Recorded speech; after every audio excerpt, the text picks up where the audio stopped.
सिंदूर से जुड़ी हुई बड़ी खबर एक और आ रही है कि भारत के एनएसए अजीत डोभाल ने कई देशों के एनएसए के साथ बात की है। ऑपरेशन सिंदूर के ठीक बाद डोभाल ने अमेरिका, ब्रिटेन, सऊदी अरब, यूएई, जापान, इन सब देशों के एनएसए के साथ बात की, उन्हें इसकी विस्तार से जानकारी दी। डोभाल ने रूस के विदेश मंत्री सर्गेई लावरोव के साथ भी ऑपरेशन सिंदूर पर बात की है। और एम्बेसडर सज्जनर, ये बातचीत बहुत जरूरी होती है। जी बिल्कुल, आप ठीक कह रहे हैं श्वेता। बातचीत बहुत महत्वपूर्ण है क्योंकि इससे हम अपना जो नैरेटिव है, ये सभी जो बड़े देश हैं, और आपने देखा होगा इसमें हम सभी अपने मित्र देशों को हम कनेक्ट कर रहे हैं, कम्युनिकेट कर रहे हैं, उनसे अपना साइड दे रहे हैं। चीन का इसमें जिक्र नहीं है। चीन के पास, क्योंकि हमें मालूम है चीन का क्या रुख है इस सब में, जो कुछ उसने कहा है और उसका जो इनिशियल रिस्पॉन्स भी आया है, रादर देन थोड़ा कुछ अंडरस्टैंडिंग एक्सप्रेस करने के बजाय उसने कहा है भारत का जो ये रवैया है, भारत ने जो ये अटैक किया है, इट इज रिग्रेटेबल। और ये मतलब बिल्कुल पूरी तरीके से बताता है जो पाकिस्तान के साथ में है। परंतु जो मैं पहले बात कह रहा था, जो उन्होंने कहा है एक इम्पार्शियल प्रोब किया जाए, तो पूरी दुनिया देखिए समझ गई है जो भारत हमेशा ये पाकिस्तान हमेशा एक तो डिनायल मोड में रहता है। उसको कितना भी एविडेंस दिया जाए, 26/11 में कितना एविडेंस दिए, कितने बड़े बड़े उसको पठानकोट के समय उसने सुपुर्द कहा था किए कि गए हम सहयोग डॉसियर्स। करना चाहते हैं, और उसके बाद क्या निकल कर आया वो पूरी दुनिया ने देखा। हिमांशु, जल्दी से आपसे भी मैं जान लेना चाहती हूँ, भारत की तरफ से लगातार बिना रुके हर मोर्चे को संभाला जा रहा है, चाहे दुनिया को अपनी बात पहुंचानी हो या फिर पाकिस्तान को जवाब देना हो। हिमांशु।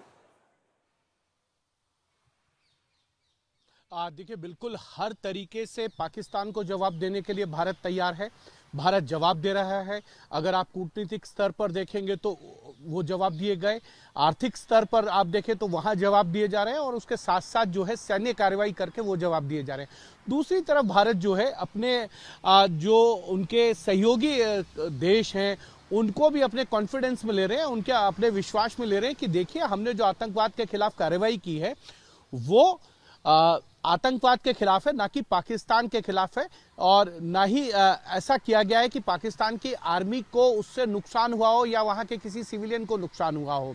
और इसी को लेकर जो है तमाम देशों के जो एनएसए हैं उनके साथ जो भारत के एनएसए हैं अजीत डोभाल, उन्होंने बातचीत की है। और ना सिर्फ रशिया या यूएसए के एनएसए से बात की है, बल्कि यूएई और सऊदी अरबिया के भी एनएसए से बात की है। यानी इस्लामिक जो कंट्रीज हैं उनके भी एनएसएस को, उनकी भी सरकारों को जो है एक तरीके से ऑन फोल्ड लेने की कोशिश की गई है। विश्वास में लिया गया है कि भारत आतंकवाद के खिलाफ जो लड़ाई लड़ रहा है वो किसी देश के खिलाफ नहीं है, किसी पर्टिकुलर व्यक्ति या धर्म के खिलाफ नहीं है, वो आतंकवाद के खिलाफ है। क्योंकि आतंकियों ने भारत में जिस तरीके से जो है हमला किया, उसका जवाब भारत दे रहा है, हर स्तर पर देगा। और इसीलिए भारत जो है ग्लोबली ये विश्वास भी चाहता है बाकी देशों का कि आतंकवाद के जो खिलाफ उसकी लड़ाई है वो और मजबूती के साथ जो लड़ी जाए। और बाकी विश्व के ज्यादातर देश जो हैं वो भारत के समर्थन में इसलिए नजर आ रहे हैं